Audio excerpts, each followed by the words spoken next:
Praise the Lord, praise the Lord. Hallelujah, hallelujah, hallelujah. దేవునికి మహిమ కలుగును గాక. యేసు ప్రభు అతి శ్రేష్టమైన నామంలో మీ అందరికీ శుభాభివందనాలు తెలియజేస్తున్నాను. ప్రియులారా, మరి 2 రోజుల తర్వాత మరలా లైవ్లోకి వస్తున్నాను. ట్యూస్డే, వెనస్డే, నిన్న మొన్న 2 డేస్ లైవ్లోకి రాలేకపోయాను, మన్నించాలి. సో ఈరోజు మరి మరొక్కసారి మీ ముందుకి దేవుడు తీసుకొచ్చినందుకు ఆ దేవునికే మహిమ చెల్లిస్తున్నాను. ప్రార్థనతో మనం బైబిల్ క్లాస్లోనికి వెళ్దాం. మనం కొరింథీయులకు రాసిన పత్రికను ధ్యానం చేసుకుంటూ ఉన్నాము. ఈరోజు 3వ అధ్యాయాన్ని మనం ధ్యానం చేసుకుందాం. చిన్న ప్రార్థన చేసుకొని మనం ప్రభుని ఆరాధించి దేవుని యొక్క వాక్యాన్ని మనం ఆలకిస్తాం. హల్లెలూయా, హల్లెలూయా, హల్లెలూయా. స్తోత్రం, స్తోత్రం, స్తోత్రం.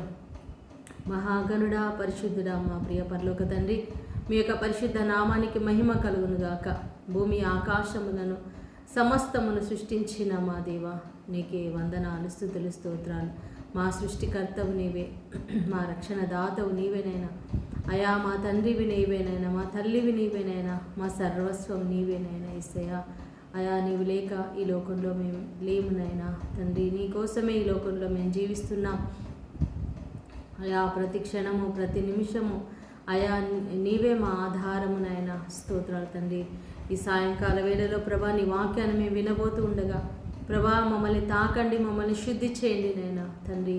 మేము యోగ్యులము కాదు నైనా, నీ రక్తముతో మమ్మల్ని కడగండి నైనా అయా. నీ వాక్యముతో ఉదక స్నానం చేయించండి నైనా ప్రభా అయా. నీ పరిశుద్ధాత్మతో మమ్మల్ని నింపమని ప్రార్థిస్తున్నాను దేవా. మాలో ఉన్న కొరతలను నైనా, మాలో ఉన్నటువంటి అయా బలహీనతలను తొలగించి నైనా, నీ శక్తిని, నీ యొక్క బలమును మాలో నింపమని ప్రార్థిస్తున్నాను అయా. మా మనసే నీ ఆలయం నైనా తండ్రి. మాలో నివసించండి అయా, మాలో వసించండి నైనా. స్తోత్రం. మమ్మల్ని మీ దేవాలయముగా మార్చండి. మా శరీరాన్ని నైనా మీ దేవాలయంగా మార్చుకోమని ప్రార్థిస్తున్నాను. స్తోత్రం. హల్లెలూయా, హల్లెలూయా. ప్రభా, ప్రార్థన సహాయం కోరిన ప్రతి ఒక్కరిని మీకు సమర్పిస్తున్నాను నైనా. ఒక్కొక్క కుటుంబాల్లో శాంతి, సమాధానం దయచేయండి, ఆదరణ దయచేయండి నైనా తండ్రి. కుటుంబాల్లో నెమ్మది దయచేయండి నైనా అయా. కుటుంబాలలో తండ్రి అయా ఆరోగ్యం దయచేయండి, ఆర్థిక సమస్యలు తీర్చండి నైనా. ప్రతి అవసరత తీర్చండి, ఐశ్వర్యవంతులను చేయండి నైనా. నీ బిడ్డలు ఎందులో కూడా లోటు లేని వారిగా ఉండాలి నైనా. సమకూర్చండి యెహోవా, ఈరే సమకూర్చే దేవుడవునైనా. హల్లెలూయా, హల్లెలూయా. ఓరి కలబ శందరి కలబ రశందరి కలబ రిహందరి కలమల శందర. హల్లెలూయా, హల్లెలూయా. పరిశుద్ధాత్మ దేవ, మీకే స్తోత్రం నాయన. మేము వేసే ప్రతి అడుగులో మాకు తోడుగా ఉండండి నాయన. అనారోగ్యంతో ఉన్న ప్రతి ఒక్క బిడ్డను ముట్టి స్వస్థపరచండి నాయన. చదువుకుంటున్న చిన్నారులకు నాయన, యవనస్తులకు తోడుగా ఉండండి నాయన. వారి జీవితాలను కాపాడండి. వారి చదువుల్లోనైనా మంచి జ్ఞానము, తెలివి దయచేయమని ప్రార్థిస్తున్నాను నాయన. మంచి ఆరోగ్యం దయచేయండి నాయన. భార్యాభర్తల మధ్యలో శాంతి, సమాధానం దయచేయండి. జాబ్ లేని బిడ్డలకు జాబ్ దయచేయండి నైనా. వివాహం కాని బిడ్డలకు వివాహాలు జరిగించండి. సంతానం లేని బిడ్డలకు సంతానం దయచేయండి నైనా. నీ సేవలో నైనా మరి ముందుకు వెళ్తున్నటువంటి ప్రతి దైవజనుల్ని గొప్పగా అభిషేకించి వాడుకోమని ప్రార్థిస్తున్నాను దేవా. స్తోత్రం, స్తోత్రం, స్తోత్రం. హల్లెలూయా, హల్లెలూయా, హల్లెలూయా, హల్లెలూయా. మహిమా స్వరూపుడైన దేవానికి వేలాది వందనాలు, స్తోత్రాలు చెల్లిస్తూ ప్రభా ఈ రాత్రి కాలంలోనైనా మాతో మాట్లాడమని యేసు పరిశుద్ధ నామములో ప్రార్థించి వేడుకుంటున్నాం తండ్రి. Amen, amen, amen. Praise the Lord, praise the Lord. ఒక చిన్న పాటతో మనం ప్రభుని స్తుతించి ఆరాధిస్తాం. మన దేహము దేవుని ఆలయము, మన మనస్సు దేవుని ఆలయం. దేవుడు ఎక్కడ నివసిస్తాడంటే ఆయన ఎక్కడో పరలోకంలో కాదండి, నీ హృదయంలో, నా హృదయంలో నివసించాలని దేవాది దేవుడు కోరుకుంటున్నాడు. అందుకే ఆయన మనకు పరిశుద్ధాత్మను అనుగ్రహించాడు. సో పరిశుద్ధాత్మ ఇప్పుడు మన దేహాలలో ఉంటున్నాడు. పరిశుద్ధాత్మకు మన దేహము, మన శరీరము ఆలయము అని ప్రభు చెప్తున్నాడు. సో మనము జీవిస్తున్న దేవాలయం, దేవునికి దేవాలయముగా ఉన్నాం, సజీవమైన దేవాలయాలుగా ఉన్నాం. ఎక్కడో రాళ్లతో ఇటుకలతో కట్టిన దేవాలయాలలో కాదు, దేవుడు మన హృదయంలో నివసించాలని ఆశిస్తున్నారు. అందుకే మనం అడుగుదాం, దేవా నా మనసే నీ ఆలయం, నాలో వసించవా అని మనం ప్రభుని ప్రార్థిస్తాం ఈ పాట ద్వారా. నా మనసే నీ ఆలయము, నాలో వసింపవా ఓ దేవా నన్ను నడిపించవా. నా మనసే నీ ఆలయము, నాలో వసింపవా. ఓ దేవా నన్ను నడిపింపవా. శరణం దేవా శరణం దేవా శరణం దేవా శరణం దేవా శరణం దేవా శరణం దేవా శరణం దేవా శరణం దేవా. నా మనసే నీ ఆలయము, నాలో వసింపవా. ఓ దేవా నన్ను నడిపించవా. నీరు లేక బీటలు బారిన నేలవలే, నీరు లేక బీటలు బారిన నేలవలే, నా హృదయం నీ కోసం, నా హృదయం నీ కోసం తప్పించుచున్నది. ఓ దేవా తప్పించుచున్నది. శరణం దేవా శరణం దేవా శరణం దేవా శరణం దేవా శరణం దేవా శరణం దేవా శరణం దేవా శరణం దేవా శరణం దేవా శరణం దేవా.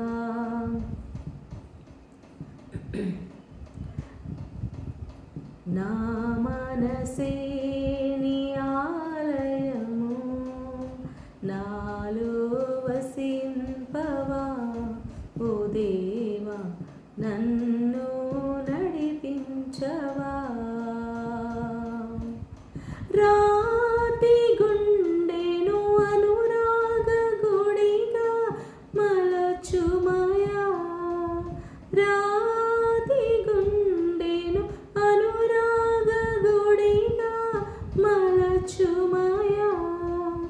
నీ రూపం నా మదిలో, నీ రూపం నా మదిలో నిరతము నిలుపుమయా.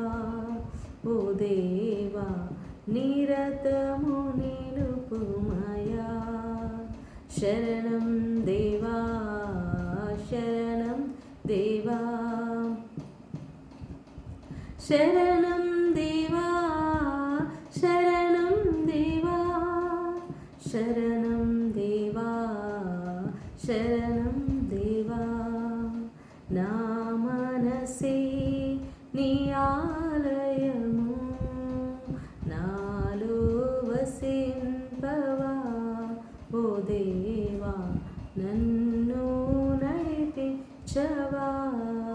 హల్లెలూయా hallelujah hallelujah hallelujah hallelujah hallelujah hallelujah hallelujah hallelujah హల్లెలూయా. రియారబర శందరి కలవరబ ఓరి బర శందరి కలవర. హల్లెలూయా. Holy Spirit come Lord, Holy Spirit fill us Lord, Holy Spirit empower us Lord, strengthen us Lord Jesus. Hallelujah hallelujah. Touch everyone Lord, purify us Lord, purify us Lord, cleanse us Lord, cleanse our mind, cleanse our thoughts Lord, cleanse our heart Master Jesus. Hallelujah hallelujah. Lord Jesus, precious blood of Jesus, wash us Lord. Hallelujah hallelujah hallelujah. కడగండి నైనా, మీ రక్తముతోనైనా మమ్మల్ని కడిగి శుద్ధి చేయండి ప్రభువా. స్తోత్రం స్తోత్రం స్తోత్రం. యేసయ్యా ఇదిగో ఈ సమయంలో మీ వాక్యాన్ని ధ్యానించబోతుండగానైనా మాతో మాట్లాడమని నజరేయుడైన యేసు నామములో ప్రార్థించి వేడుకుంటున్నాము తండ్రి. Amen amen amen. Hallelujah praise the Lord praise the Lord. ప్రియమైన దేవుని బిడ్డలారా, మనం కొరింథీలకు రాసినటువంటి పత్రికను ధ్యానం చేస్తున్నాం. అపోస్తులుడైన పౌలు గారు ఆయన స్థాపించినటువంటి అనేకమైన సంఘాలలో ఒక సంఘం పేరు కొరింథీ సంఘం. సో ఈ కొరింథీ సంఘానికి ఆయన లేఖ రాస్తూ ఉన్నాడు. సో కొన్ని కరెక్షన్స్ వాళ్ళకి చెప్తూ ఉన్నాడు. ఎందుకంటే ఇప్పుడు ఆయన ఒక సంఘ కాపరిగా ఉన్నాడు, అపోస్తలుడిగా ఉన్నాడు. కాబట్టి ఒక సంఘం దారి తప్పుతూ ఉంటే, తన బిడ్డలు దారి తప్పిపోతూ ఉంటే ఆయన చూస్తూ ఊరుకోనే వ్యక్తి కాదు. పరిశుద్ధాత్మ దేవుడు ఊరుకోడు. సో వాళ్ళని కరెక్షన్ చేస్తూ ఉన్నాడు. సో ఆయన మొట్టమొదటిగా ఆయన ఏం చెప్తున్నాడంటే, నేను మీ దగ్గరికి వచ్చినప్పుడు ఆత్మ సంబంధుల వలె నేను మిమ్మల్ని చూడలేకపోయాను. ఆత్మ సంబంధులతో మాట్లాడినట్టుగా నేను మీతో మాట్లాడలేకపోతున్నాను. ఎందుకు అంటే ఆత్మ సంబంధులు మంచి మాటలు, ఆత్మీయమైన మాటలు మాట్లాడతారు. శరీర సంబంధమైన విషయాల మీద వాళ్ళు మనసు ఉంచరు, అలాంటి మాటలు మాట్లాడరు. సో నేను మీతో అలా మాట్లాడలేకపోయాను. మీరు ఇంకా శరీర సంబంధులుగా ఉన్నారు, ఇంకా పసిబిడ్డలుగా ఉన్నారు. చిన్నపిల్లలు ఎలాగా చూడండి, చిన్నపిల్లల్ని చూస్తే ఎప్పుడు కొట్టుకుంటూ ఉంటారు, తిట్టుకుంటూ ఉంటారు, మళ్ళీ అప్పుడే కొట్టుకుంటారు, అప్పుడే మర్చిపోతారు. సో చిన్నపిల్లల మనస్తత్వం, ఒకరి మీద ఒకళ్ళు కంప్లైంట్స్ చెప్పుకోవడం చిన్నపిల్లల స్వభావం. సో మీరు ఇంకా చిన్నపిల్లలాగే ఉన్నారు. కాబట్టి నేను మిమ్మల్ని నేను పాలతోనే పెంచుతూ ఉన్నాను, మంచి బలమైన ఆహారాన్ని నేను మీకు పెట్టలేకపోతున్నాను. అంటే చిన్న పిల్లలకి ఎట్లా అయితే చంటి పిల్లలకి పాలు పడతామో, మరి బలమైన ఆహారం వాళ్ళకి అన్నం పెట్టము, బిర్యానీ చికెన్లు పెట్టము. ఎందుకంటే వాళ్ళు పసిబిడ్డలు, వాళ్ళకి అంత జీర్ణశక్తి ఉండదు, తినలేరు. కాబట్టి పసిబిడ్డలకి ఏం పెడతాము? Only milk. అయితే ఆధ్యాత్మికంగా మాట్లాడుతున్నారు పౌలు గారు. నేను మిమ్మల్ని కేవలం పాలతోటే పెంచగలుగుతున్నాను. అంటే మీరు ఇంకా అక్కడే ఉన్నారు, పాలతో చిన్న చిన్న విషయాలు కొన్ని ఇంకా ఆధ్యాత్మికంగా మీరు ఎల్కేజీలోనే ఉన్నారు, పాలు తాగే వాళ్ళలాగే ఉన్నారు, ఇంకా మూల పాఠాల్లోనే ఉంటున్నారు. ఎప్పుడు ఎదుగుతారు? మీరు బలమైన ఆహారం ఎప్పుడు తీసుకుంటారు?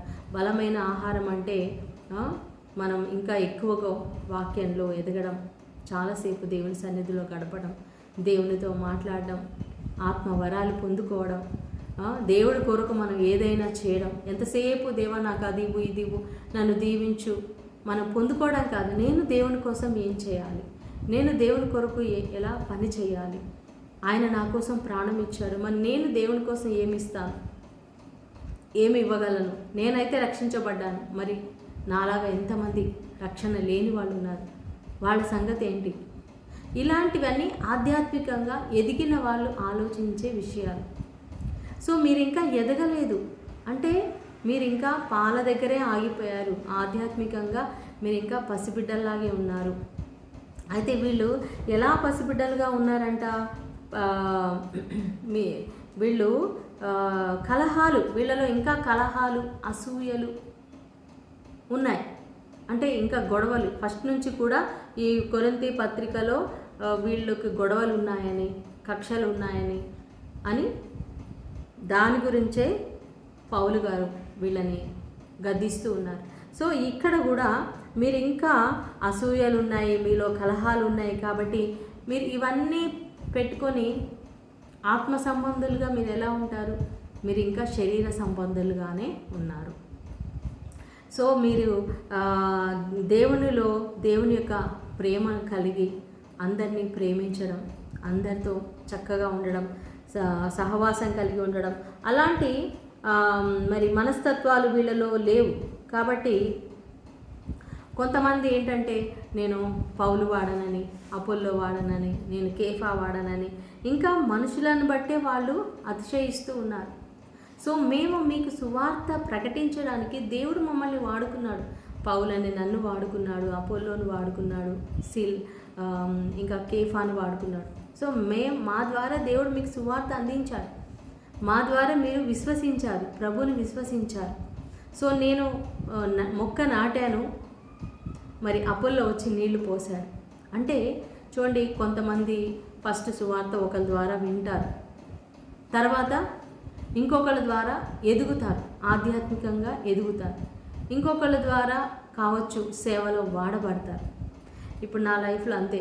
నేను ఒక దైవజనుడి ద్వారా రక్షించబడ్డాను, ఇంకొక దైవజనుడి ద్వారా ఎదిగాను, ఇంకొక దైవజనుడి దగ్గర సేవలో ఫలించాను, సేవ చేశాను.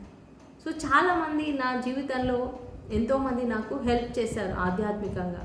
అయితే ఆయన ఏం చెప్తున్నాడంటే, నేనెవరు, పౌలు ఎవరు, అపోల్లో ఎవరు, మేమందరం దేవుని పనివాళ్ళం, దేవుని జత పనివారం.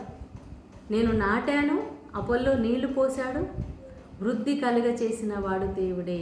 హల్లెలూయా. నాటేవాడిలో ఏమీ లేదు, నీళ్లు పోసేవాళ్ళలో కూడా ఏమీ లేదు, కానీ దాన్ని ఫలింపచేసి వృద్ధి కలుగ చేసింది ఎవరు? దేవుడు. కాబట్టి దేవునిలోనే సమస్తం ఉంది. కాబట్టి మీరు దేవునిలో ఆనందించండి, దేవునిలో అతిశయించండి. అంటే చాలామంది ఇప్పుడు ఈ సంఘంలో, ఈ కొరింథీ సంఘంలో కొంతమంది మేము పౌలు వాళ్ళం, పౌలు గ్రూప్ అని విడిపోతున్నారు. ఇంకా కొంతమంది మేము అపోల్లో గ్రూప్ అని అపోల్లో సైడ్ వెళ్ళిపోయారు. ఇంకా కొంతమంది లేదు మేము కేఫా వాళ్ళం, పేతురు సంఘానికి నాయకుడు, దేవుడు ఎవరికైతే తాళపు చెవులు ఇచ్చాడో అతనికి చెందిన వాళ్ళం. ఇలాగ 3 గ్రూపులుగా విభజించబడ్డారు. అందుకే ఆయన 2వ అధ్యాయంలో కూడా చెప్పాడు, క్రీస్తు విభజించబడ్డాడా? క్రీస్తు మరి మీకోసం ఎవరు మరణించారు? పౌలు మరణించాడా? అపోల్లో మరణించాడా? క్రీస్తు మరణించాడా అని ఆయన ప్రశ్నించారు.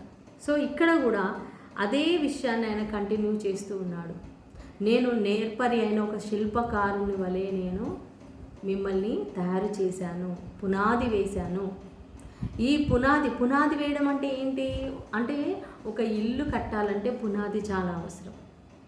మన ఆధ్యాత్మిక జీవితం కూడా ఎదగాలంటే ఫస్ట్ మనకి ఫౌండేషన్, పునాది పడాలి. పునాది ఏంటి? రక్షణ. ఎవరు? నిజమైన దేవుడు ఎవరు? రక్షణ మనకి ఎలా వచ్చింది?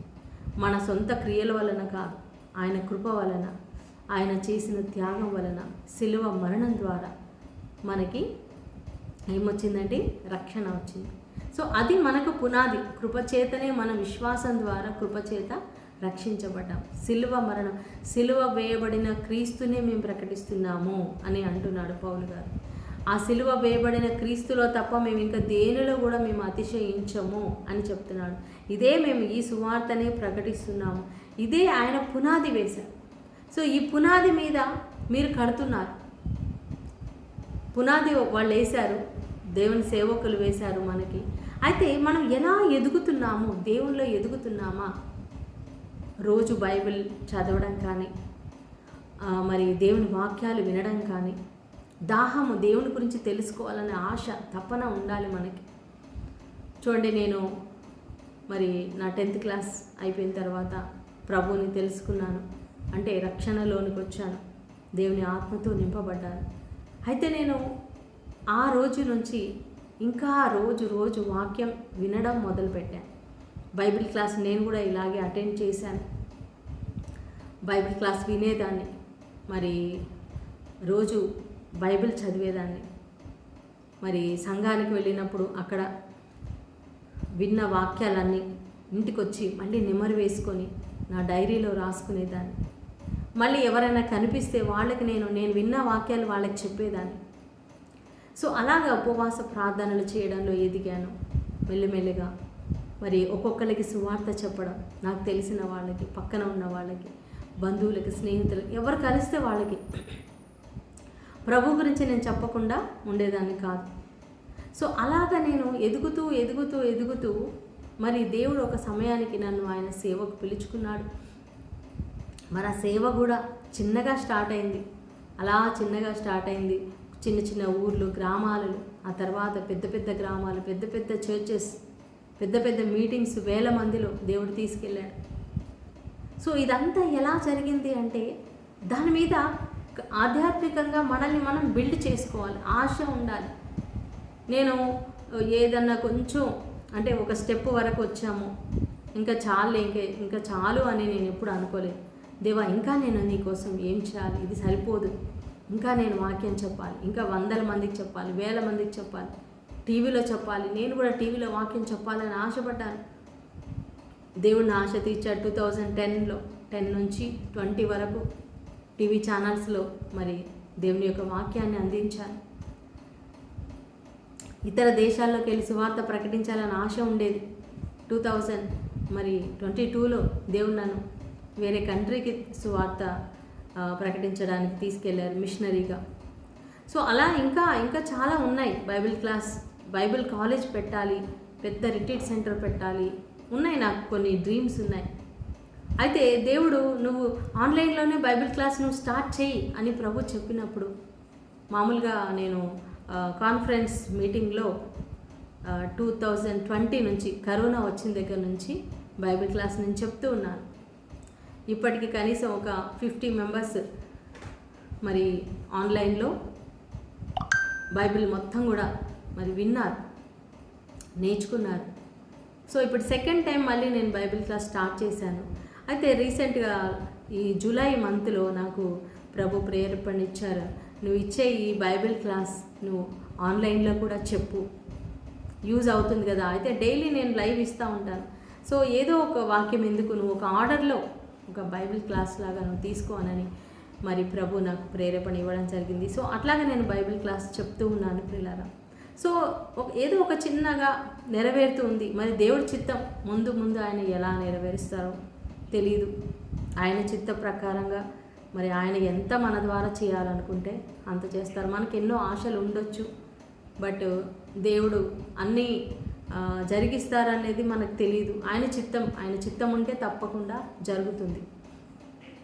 సో పౌలు గారు చెప్తున్నారు, మీరు ఆ పునాది మీద కడుతున్నారు. కొంతమంది బంగారంతో కడుతున్నారంట, కొంతమంది వెండితో కడుతున్నారు, కొంతమంది ఇత్తడితో కడుతున్నారు, కొంతమంది వెలగల రాళ్లతో కడుతున్నారు, ఇంకా కొంతమంది కర్రలతో కడుతున్నారు, ఇంకా కొంతమంది కొయ్యకాలు. ఇప్పుడు చూడండి, మనం కట్టే ఇల్లు కూడా పూర్వకాలంలో మట్టి ఇల్లులు ఉండేవి కదండి. మట్టి గోడ పైన జమ్ము ఇది ఉంటుంది, జమ్ము ఆకులని ఉంటాయి. మరి ఆ జమ్ముని వేస్తారు. అది కనుక అది పైన ఎండిపోతే ఒకవేళ నిప్పు అంటుకుంటే తొందరగా కాలిపోతుంది ఆ ఇల్లు. అలా కాకుండా తాటాకులు కూడా ఉంటాయి, తాటాకు ఇల్లులు ఉన్నాయి. అంతకంటే ఇంకా స్ట్రాంగ్ అయినది పెంకుటిల్లు కంటే ఇంకా ఇప్పుడు అందరు రేకులు, పెంకుటిల్లులు కూడా తీసేస్తున్నారు చాలామంది. అసలు తాటాకు ఇల్లులు మనకి ఎక్కడా కనిపించవు, ఎక్కడో పల్లెటూర్లలో కనిపిస్తాయి. ఇప్పుడు పల్లెటూర్లలో కూడా అన్ని బిల్డింగులు అయిపోతున్నాయి. మరి రేకులతో వేస్తున్నారు ఇల్లులు. దాని తర్వాత కాంక్రీట్ బిల్డింగ్స్ ఇంకా చాలా స్ట్రాంగ్గా కట్టుకుంటున్నారు. సో అట్లాగా చాలామంది కడుతూ ఉన్నాం కదా, చాలా డబ్బు పెట్టి ఇల్లులు కట్టుకుంటున్నాం. మన ఆధ్యాత్మిక జీవితం కూడా కొంతమంది చాలా బలంగా కట్టుకుంటున్నారు. బంగారంతో అంటే దేవుని వాక్యం కంటే విలువైనది ఏది లేదు కదండి. మన జీవితాన్ని దేవుని వాక్యం మీద ఆధారపడి ఆ వాక్య ప్రకారంగా మన జీవితాన్ని నడిపించుకోవడం ఏంటంటే బంగారంతో కట్టినట్టు.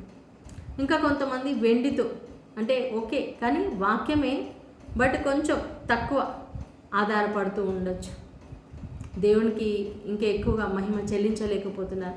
ఇంకా కొంతమంది ఇత్తడితో కడుతున్నారు, రాగితోటి, కొంతమంది కర్రతోటి. అట్లా వాల్యూ తగ్గుతుంది. అంటే మన ఎంత సమర్పణ, మన త్యాగము, మన ఆశ, మనం దేవుని కొరకు ఎలా జీవిస్తున్నామో ఇవన్నీ కూడా లెక్కలోకి వస్తాయండి.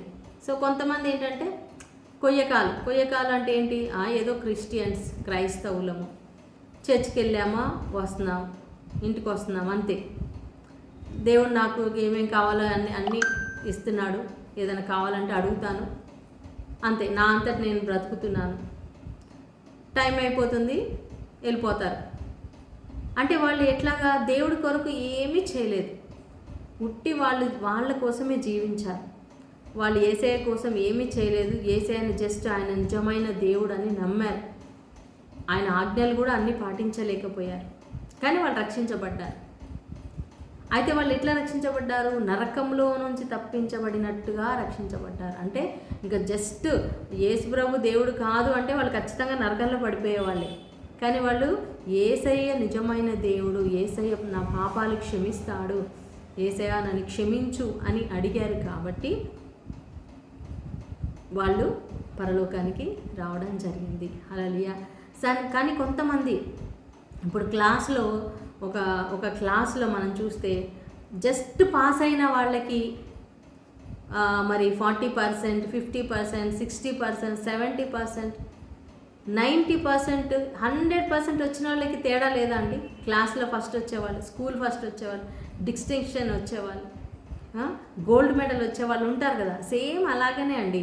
అలాగనే ఆధ్యాత్మికంగా జీవితంలో కూడా దేవుడు కొంతమందికి గోల్డ్ మెడల్ ఇస్తాడు, కొంతమంది సిల్వర్ మెడల్ ఇస్తాడు, కొంతమంది ఐరన్ మెడల్ ఇస్తాడు, కొంతమందికి జస్ట్ కప్ ఇస్తాడు, కొంతమందికి ఏదైనా ఒక చిన్న గిఫ్ట్ ఇవ్వచ్చు, కొంతమంది జస్ట్ పాస్ అవ్వచ్చు. సో మనం స్పిరిచువల్ లైఫ్లో మనం పరలోకానికి వెళ్ళిన తర్వాత దేవుడు మనకి ఎలాంటి బహుమానం ఇస్తాడు? వాని క్రియల చొప్పున దేవుడు వాళ్ళకి బహుమానం ఇస్తాడంట, జీతం పుచ్చుకుంటారు. ఇప్పుడు సువార్త ప్రకటించినందుకు మాకు కూడా బహుమానం ఉంటుంది, మాకు కూడా జీతం ఉంటుంది.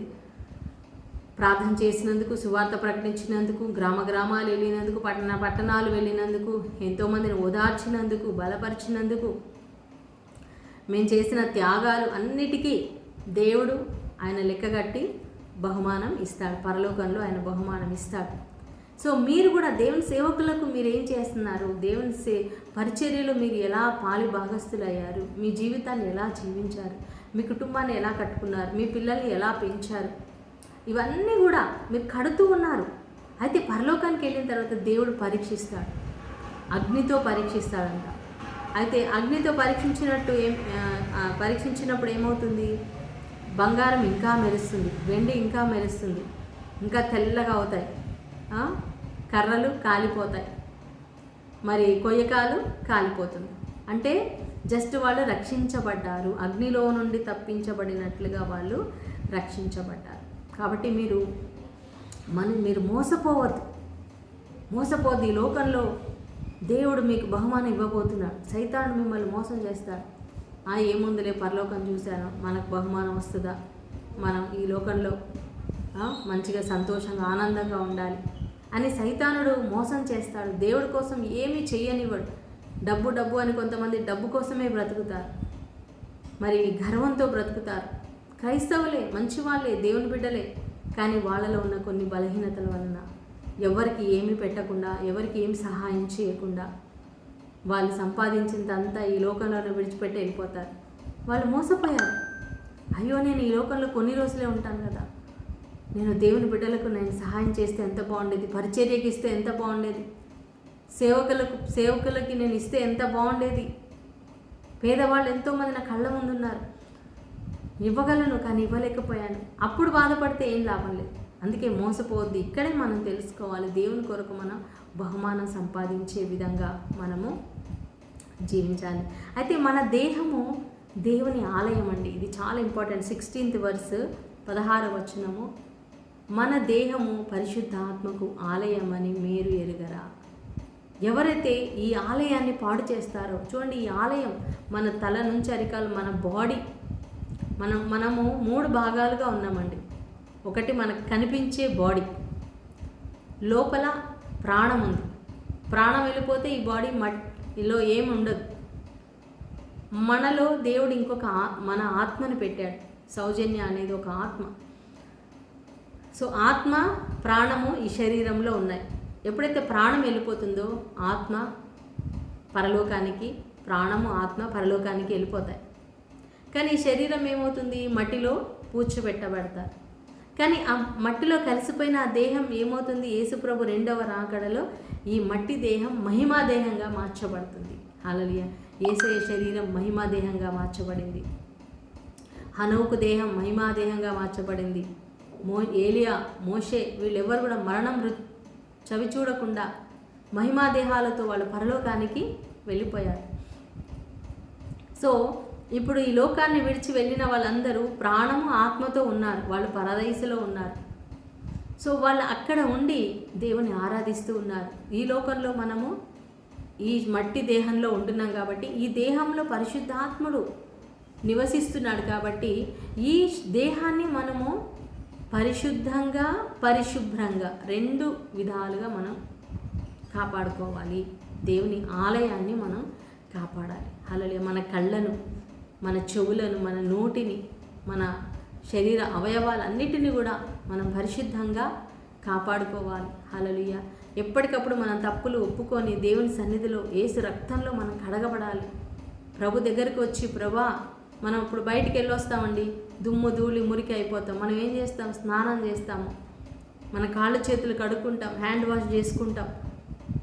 అలాగనే మనల్ని ఇప్పుడు కడగడానికి యేసు రక్తం ఉంది. మనం ఈ లోకంలో తిరుగుతూ ఉన్నాం, ఈ లోకంలో మనం ఎంతోమందితో మాట్లాడుతూ ఉన్నాం, జీవిస్తూ ఉన్నాం సమాజంలో. ఎక్కడైనా ఒక దగ్గర మనం పొరపాటు చేయొచ్చు, తప్పు చేయొచ్చు. మన నోటి ద్వారా వ్యర్థమైన మాటలు రావచ్చు, చూడకూడని దృశ్యాలు చూడొచ్చు, వినకూడని చెవులలో మన చెవుల్లోకి రావచ్చు. సో మనం ఏం చేయాలి? యేసు రక్తం దగ్గర, సిలువ దగ్గరకు వచ్చి, ప్రభా నన్ను కడగండి, నీ రక్తంతో నన్ను శుద్ధి చేయండి. ఇప్పుడు చాలామంది క్రైస్తవులు కూడా తాగుతూ ఉంటారు, డ్రింకింగ్, స్మోకింగ్, డ్రగ్స్ తీసుకోవడం. ఇవన్నీ మరి శరీరాన్ని నాశనం చేసేవి కదా, శరీరాన్ని పాడు చేసేవి. ఆ చెత్త చెదారం అంతా తింటారు, ఆ ఫాస్ట్ ఫుడ్ సెంటర్స్కి వెళ్ళి బయట ఫుడ్ తింటూ ఉంటారు. హెల్త్ కాన్షియస్ కూడా చాలా ఇంపార్టెంట్. ఎందుకంటే ఆరోగ్యం, దేవుణ్ణి మనం స్వస్థపరచమని అడగొచ్చు. దానికంటే ముందు కూడా అసలు రోగం రాకుండా మన శరీరాన్ని కాపాడుకునే బాధ్యత కూడా మనదే. అతిగా తినడము, నో ఎక్సర్సైజ్ చేయకుండా ఉండడము, ఏదంటే అది తినడము. కొంతమంది రోజుకి 10-20 సార్లు, మేము కూడా చాలాసార్లు టీలు తాగేవాళ్ళం. ఆ టీ తాగడం వలన మన ఆరోగ్యం పాడవుతుంది. అవునా? షుగరు, స్వీట్లు. ఇప్పుడు చాలామంది దైవ సేవకులకి బీపీ షుగర్ ఎందుకు? మరి కొలెస్ట్రాల్ పెరిగిపోతుంది. ఈ బాడీ మనలో కొలెస్ట్రాల్ పెరిగిపోతే, మనం ఆరోగ్యంగా లేకపోతే దేవుని కొరకు మనం పని చేయాలి కదా.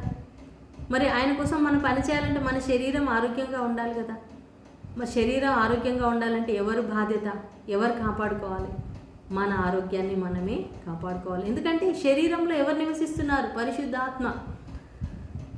రిమెంబర్ దట్, పరిశుద్ధాత్ముడు మన శరీరంలో నివసిస్తున్నారు కాబట్టి మన దేహాన్ని కాపాడుకోవాలి. కొంతమంది దేహాన్ని కేర్ చేయరు, పట్టించుకోరు. ఉపవాసాలు చేయాలి, మంచిదే. గ్యాప్ ఇవ్వరు. కొంతమంది ఫాస్టింగ్ అని చేస్తూనే ఉంటారు. తర్వాత హెల్త్ పాడవుతుంది. హెల్త్ కేర్ తీసుకోవాలి. హల్లెలూయా. ఎందుకంటే దేవుడు మనకి జ్ఞానం ఇచ్చాడు. జ్ఞానం ఈ లోక జ్ఞానం కాదండి, దేవుని జ్ఞానం మనం కలిగి ఉండాలి. ఈ లోక జ్ఞానాన్ని దేవుడు వెరితనంగా చూస్తున్నాడు. ఈ లోకంలో ఉన్న జ్ఞానులు, మేము చాలా జ్ఞానులం అనుకుంటారు. కొంతమంది నేను జ్ఞానిని అని అనుకుంటారు, ఎవ్వరి మాట వినరు. కానీ దేవుడు ఏం చెప్తున్నాడు? నేను జ్ఞాని అని అనుకునేవాడు ఏం కావాలంట? వెర్రివాడు కావాలంట. అంటే నాకు ఏమీ తెలియదు అన్నట్టుగా ఉండాలి. హల్లెలూయా. నాకు అంతా తెలుసు అనుకున్న వాళ్ళకి ఏమి తెలియదని అర్థం. అన్నీ తెలుసు నాకు అనుకుంటే వాళ్ళు చాలా ఫూలిష్ అన్నమాట. వాళ్ళంత మూర్ఖులు లేరు. దేవుని జ్ఞానం అనేది ఒక సముద్రం లాంటిది. ఆ సముద్రంలో మనకి ఎంత తెలుసు? ఒక చిన్న చుక్క, ఒక బొట్టంతా కూడా మనకి ఇంకా తెలియదు. మరి ఏమి తెలియకుండా నాకు అంతా తెలుసు అని ఎలా అనుకుంటాం? బైబిల్ ఒక సముద్రం, దేవుడు అనే సబ్జెక్ట్ ఒక సముద్రం, దేవుడితో నడక అనేది ఒక పెద్ద సముద్రం. దేవుడు మనకు అర్థమయ్యే విధంగా ఆయన కొంచెం మనకి నేర్పిస్తున్నాడు. కాబట్టి ఆ కొద్దిగా నేర్చుకొని మనం అతిశయించిపోయి నాకు అంతా తెలుసు, నాకు మించిన జ్ఞానులు లేరు, నాకు మించిన ప్రసంగికులు లేరు, నాకు మించిన సేవకులు లేరు అని అనుకోకూడదు. మనం ఎప్పుడు కూడా మనల్ని మనం తగ్గించుకోవాలి. జ్ఞాని అగినట్లు వెర్రివారు కావాలి. ఎందుకంటే ఈ లోక జ్ఞానం దేవుడు వెర్రితనముగా చూస్తున్నాడు. సో ఈ లోక జ్ఞానుల్లాగా మనం ప్రవర్తించకూడదు. ఈ లోకంలో ఉన్న మూర్ఖుల్లాగా మనం ప్రవర్తించకూడదు. మన శరీరాన్ని మనం మంచిగా, చక్కగా, నీట్గా ఉంచుకోవాలి, అందంగా ఉంచుకోవాలి. మంచి మంచి వస్త్రాలు. కొంతమంది చర్చికి పాత బట్టలు వేసుకొస్తారు. దేవుని సన్నిధికి వచ్చేటప్పుడు నువ్వు ఇంకా పెళ్ళిళ్ళకి పేరంటాలకి వెళ్ళినప్పుడు మంచిగా తయారై వెళ్తారు. దేవుని సన్నిధికి వచ్చినప్పుడు ఏమీ లేదన్నట్టు. ఎందుకంటే దేవుడు మనకి ఇంతగా ఆశీర్వదిస్తున్నప్పుడు, నువ్వు దేవుని సన్నిధికి వచ్చినప్పుడు నువ్వు చక్కగా నీట్గా రావాలి. దినకరణ్ అంకుల్, మీ అందరికి తెలుసు అనుకుంటా, దినకరణ్ అంకుల్ గారు ఒకసారి చెప్తూ ఉంటే విన్నాను. నేను కూడా అంతకుముందు ప్రార్థన, దేవుని భక్తి అంటే కనీసం నేను జుట్టు కూడా దూకునేదాన్ని కాదు, పిచ్చి పిచ్చిగా ఉండేదాన్ని. మా ఇంట్లో తిట్టేవాళ్ళు నన్ను, ఏంటి ఇట్లా ఉన్నావు, భక్తి అనని నువ్వు ఒక పిచ్చిదానిలాగా అయిపోతున్నావు, మంచిగా తయారవ్వట్లేదు, మంచిగా ఉండాలి, నీట్గా ఉండాలి, అమ్మాయిలు అంటే ఎట్లా ఉండాలి, మా డాడీ తిట్టేవాడు. అయితే నేనేమనుకున్నదంటే మనం భక్తిగా ఉంటున్నాం కదా, దేవుని బిడ్డలం కదా, మనము అంతా ఇంకా శరీరాన్ని పట్టించుకోవద్దు, ఇంకా ఎట్లన్నా పిచ్చి పిచ్చిగా ఉండాలి అనేసి అలాంటి ఒక ఆలోచనలో ఉన్నాను. అదొక తప్పుడు ఆలోచన. ఎప్పుడైతే నేను ఈ దినకరణ్ అంకుల్ గారు చెప్పిన సందేశం విన్నానో అప్పటి నుంచి నేను నా యొక్క యాటిట్యూడ్ మార్చుకున్నాను. ఆయన ఏం చెప్పారంటే, ఆయన దేవుని సేవకు వెళ్ళి, ఆయనకి 2 డ్రెస్సులు ఉండేవంట సేవ స్టార్టింగ్లో. అయినా కూడా ఆ డ్రెస్సుని ఆయన చక్కగా ఉతికి ఐరన్ చేసి మంచి బట్టలు వేసుకొని వెళ్ళేవాడు. అలా దేవుడు ఆయనను దీవించిన కొద్దీ బెస్ట్ డ్రెస్ ఆయన ఏంటి, దేవుని సేవ వాక్యం చెప్పడానికి వెళ్ళినప్పుడు మంచి డ్రెస్ వేసుకొని వెళ్ళి అక్కడ వాక్యం చెప్పేవారు. హల్లెలూయా. ఎందుకంటే మనం దేవుని వాక్యాన్ని ఘనపరచాలి. మన దేవుడు రాజాది రాజు. ఒక రాజు ముందుకి వెళ్ళాలంటే బిచ్చగాళ్ళని రానియరు. రాజు దగ్గరికి వెళ్ళాలంటే వాళ్ళు మంచిగా చక్కగా రాజుకి తగిన విధంగా ఉండాలి. పిచ్చి పిచ్చిగా ఉంటే వాళ్ళు రాజు దగ్గరికి రానివ్వరు. మంచి వస్త్రాలు వేసుకొని చక్కగా నీట్గా రావాలి. మన దేవుడు సర్వశక్తిమంతుడు. అందరూ అంటారు కొంతమంది, దేవుడు హృదయాన్ని చూస్తాడు, పైన చూడడు. మరి పైన ఎవరు చూస్తారు? మనం మనుషుల మధ్యలోకి వెళ్తున్నాం, వాళ్ళు మన హృదయాన్ని చూస్తారా? మనుషులు మన హృదయాన్ని చూస్తారా? మన పై రూపాన్ని చూస్తారు కదా. మనం నలుగురుల్లోకి వెళ్ళినప్పుడు, దేవుని వాక్యాన్ని ప్రకటించడానికి వెళ్తున్నప్పుడు, దేవుని బిడ్డగా నువ్వు బయటికి వెళ్తున్నప్పుడు నువ్వు దేవుని మహిమను తీసుకొని వెళ్ళాలి, దేవుని గ్లోరీని నువ్వు తీసుకొని వెళ్ళాలి. అది పైకే కనిపిస్తుంది. నీకు ఉన్న దాంట్లో కొంతమంది ఏంటంటే అప్పులు చేసి చాలా డబ్బు ఖర్చు పెట్టేసి అలా చేయదు. దేవుడు నీకు ఇచ్చిన దాంట్లో, ఉన్న దాంట్లో నీట్గా మంచిగా ఆరోగ్యంగా ఆనందంగా ఉండాలి. ఇతరులకు మనం దేవుణ్ణి ఘనపరిచే వాళ్ళగా ఉండాలి. దేవుని నామం ఘనపరిచే విధంగా మనం ఉండాలి. అంతేగాని మనల్ని చూడగానే వాళ్ళు మన దేవుణ్ణి అవమానపరిచే విధంగా మనం ఉండకూడదండి. మనము తినను, పానము చేసినను, మనము ఏం చేసినను దేవుని మహిమ కొరకే చేయాలి. Hallelujah. Praise the Lord, praise the Lord. So పౌలు గారు ఆ విధంగా చెప్తున్నారు. పౌలు మీ వాడే, అపోల్లో కూడా మీ వాడే, సమస్తము మీవే, కాబట్టి మీరు మోసపోవద్దు. అతిశయించువాడు దేవుని యందే అతిశయించాలి, మనుషుల యందు మీరు అతిశయించకూడదు.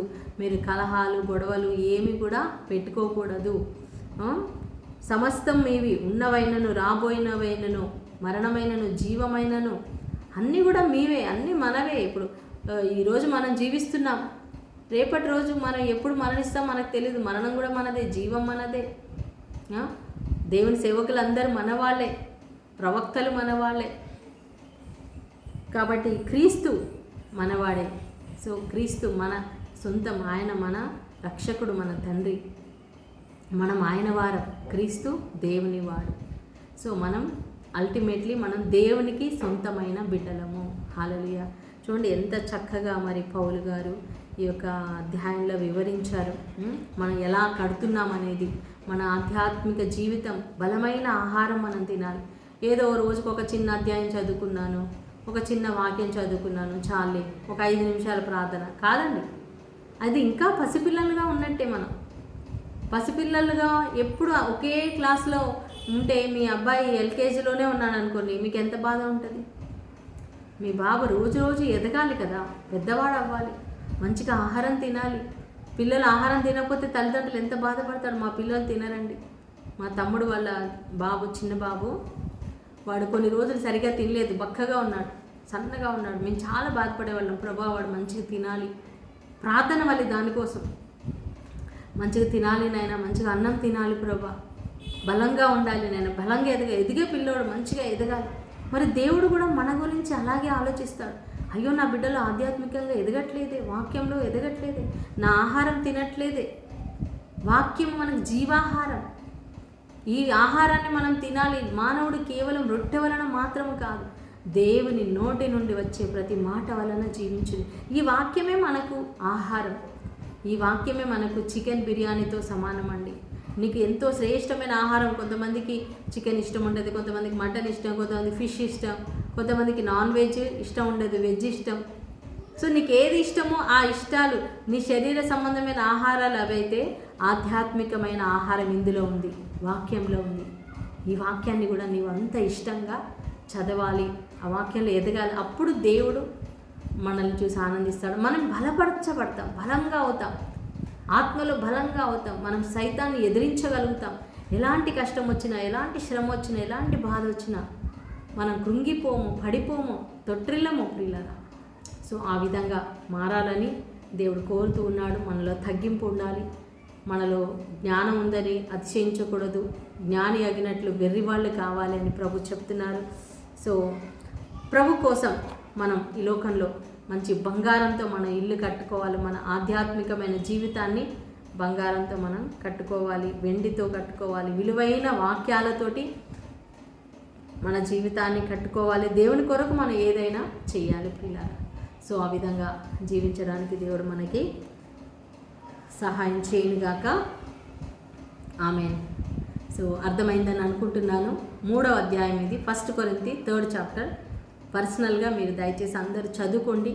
ప్రతి వాక్యం నేను ఒక్కొక్క వాక్యం నేను వివరించి చెప్పాను, చాలా క్లుప్తంగా స్పష్టంగా చెప్పాను. అయినా కూడా మీరు మళ్ళీ ఒకసారి చదువుకొని ధ్యానించండి. ఓకే, ప్రార్థన చేసుకుందాం.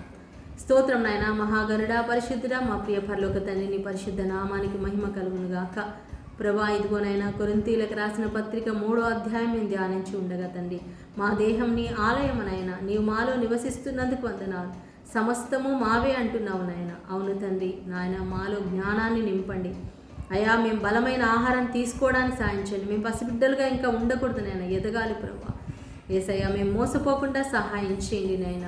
స్తోత్రం. మేము బంగారంతో, వెలగల రాళ్లతో, నేను వెండితో మా ఆత్మీయ జీవితాన్ని కట్టుకోవడానికి, నీ వాక్యంతో కట్టుకోవడానికి సాయం చేయండి. ఆత్మ వరాలు, ఫలాలతో మమ్మల్ని నింపండి, అభిషేకించండి నాయన. మాకు ఇంకా ప్రార్థన శక్తిని అండి నాయన, వాక్య శక్తిని ఇవ్వండి నాయన ప్రభా. హల్లెలూయా, హల్లెలూయా. తండ్రి, మేము మనుషులను బట్టి అతిశయించకుండా, దేవా నీ బట్టి, నిన్ను బట్టి అతిశయించే కృపను మా అందరికీ దయచేయమని, ఈ యొక్క క్లాస్లో ఉన్న ప్రతి ఒక్క బిడ్డను కూడా ఆశీర్వదించమని నజరేయుడైన యేసు నామములో ప్రార్థించి పెట్టుకుంటున్నాం తండ్రి. Amen, amen, amen. Praise the Lord, praise the Lord. దేవుడు మీ అందరిని దీవించును గాక. God bless you. షాలోమ్.